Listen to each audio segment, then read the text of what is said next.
Hey guys, the last few days I was thinking about anime. I know, it's so odd of me to speak about it. But I was thinking about how I was somewhat lost when I first started watching anime. So today I wanted to create a beginner's video so that if someone is new to anime, they might find this helpful. Let's start with the basics. What is anime?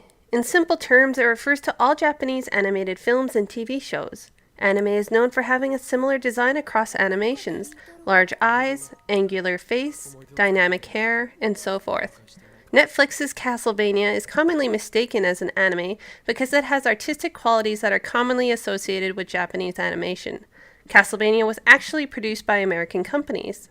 A belief in North America is that cartoons are meant for children, but in Japan, anime is for everyone. There are tons of anime meant for all age groups: children, teens, and adults. There are many subjects covered and the taboo isn't shied away from. This means that there is an anime for literally every person.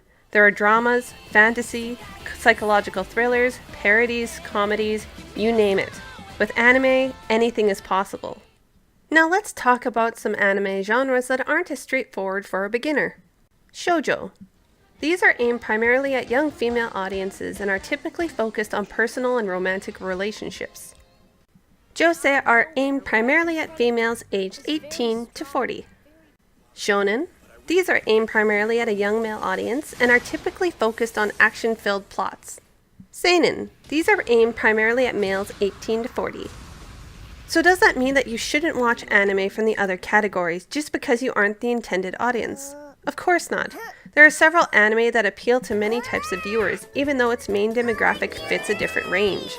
For example, let's look at soap operas. They're commonly aimed at older women who are home during the daytime. Does that mean that they aren't for men too? Of course not. Let's keep going. Harems, where a male has multiple females around him either as a love interest or for comedy's sake. Anime are called reverse harems when the spots are switched. Mechs, which is short for mechanical. It will contain robots and/or mechanical suits or objects. It is commonly paired with stories that revolve around military, sci-fi, or action. Slice of life. These are realistic stories that are grounded in reality. It portrays the reality of someone's life. Maybe it's an artist, a parent, or a friend. There may be fantasy involved, but it doesn't take focus away from the story. Let's go a little deeper into sexuality. Ecchi are anime that contain nudity or sexual scenes, whether that be mild or extreme. It depends. This does not mean that it is porn. We often see ecchi paired with comedy as they play well with one another, kind of ensuring that things don't go too far. Shoujo ai, where female characters show love and affection to one another. This commonly portrays early feelings between them. Yuri is the more explicit version of shoujo ai. Whereas shoujo ai are early feelings, this commonly goes all the way in the sense of romance and sexuality. Shonen ai, where male characters show love and affection to one another. This commonly portrays early feelings between them. Yaoi is the more explicit version of shonen ai. Whereas shonen ai are early feelings, this commonly goes all the way in the sense of romance and sexuality. Hentai is characterized by sexualized characters and sexually explicit images and plots or perverse desires. But in North America, it usually just means porn. There is little to no story or plot development. Seeing as how we're talking about sexuality, a term you'll commonly hear in the anime community is fan service. Though it was a term used well before anime, it is commonly associated with it. Fan service commonly refers to sexualized situations that reward viewers. Fan service is used outside of the explicit, which means outside of pornography. Fan service is used as a way to tease the audience. It is a very divisive tool that has many loving it, while others hate it with a passion. Now that that's out of the way, let's look at other labels that are commonly seen on anime: ONA, OVA, TV series, and movies. ONA stands for Original Net Animation. It's an anime that was directly released onto the internet. There may be a chance that it was aired on TV, but since it originated online, it's called an ONA. OVA stands for Original Video Animation. They're animated films and series made specifically for release in home video formats, without prior showings on television or in theaters. OVAs are commonly seen as short, whether that be in length of time or fewer episodes. When many people hear OVA, it usually implies that it was meant as a sequel, side story, music video collection, or bonus episodes that continue existing as television series or films. Anime TV series and movies act just like other TV series and movies do. Series have a certain number of episodes in one season. If it does well, it gets a second season with likely the same episodes, but that's not always the case. Other labels you might see are dub and sub. Sub stands for subtitles. The anime voices are in Japanese, but it contains subtitles so that the viewer can follow along. Dubs are when the Japanese lines are recorded again in another language. Dubs are often referred to as being English, as it is the most common, but dubs can be in any audience's native language. Subtitles aren't for everyone, as it can sometimes be hard to focus your attention on reading while staying in the moment. People like Hayao Miyazaki understood this. He wanted the viewer to focus on the anime, so he would have his films dubbed rather than relying on subtitles. It also meant that he didn't want cuts made to his movies so that the audience would get the intended message. Who is Hayao Miyazaki? He is the co-founder of Studio Ghibli. He is one of the most successful and renowned animators in Japan. Studio Ghibli was founded in 1985. It has become a household name that is synonymous with beauty, fantasy, attention to detail, and imagination. In 1996, a deal was struck with Disney to localize many of their movies, bringing increased popularity and sales to the studio. The following are other popular studios.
Okay, 3, 2, 1, let's jam.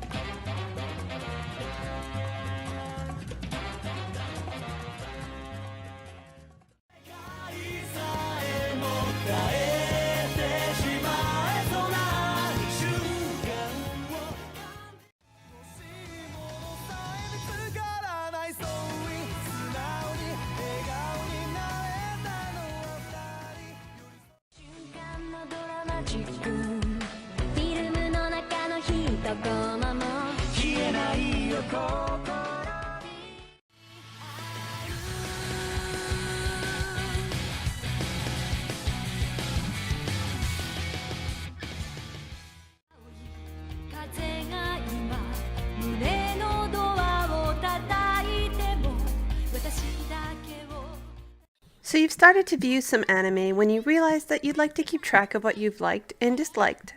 Where can you log your anime viewings or find more anime recommendations? Well, two that many people like to use are MAL and Anime Planet. If you feel like exploring, you're able to search for your favorite characters, producers, voice actors, and studios. You'll find forums where you can share your thoughts or even ask questions. The sites also give way for you to keep track of your manga viewings. Manga are Japanese comic books or graphic novels. They are often the base for several anime series, but that doesn't mean that every manga has its own anime. So if you're new to anime, don't be afraid to take the next step. Be adventurous and explore all that anime and manga have to offer. The possibilities are endless, and so are your choices. I think this is a good place to end things for now. I'll likely make more videos in the same vein so that people can better understand the anime landscape. So until next time, I'll see you later.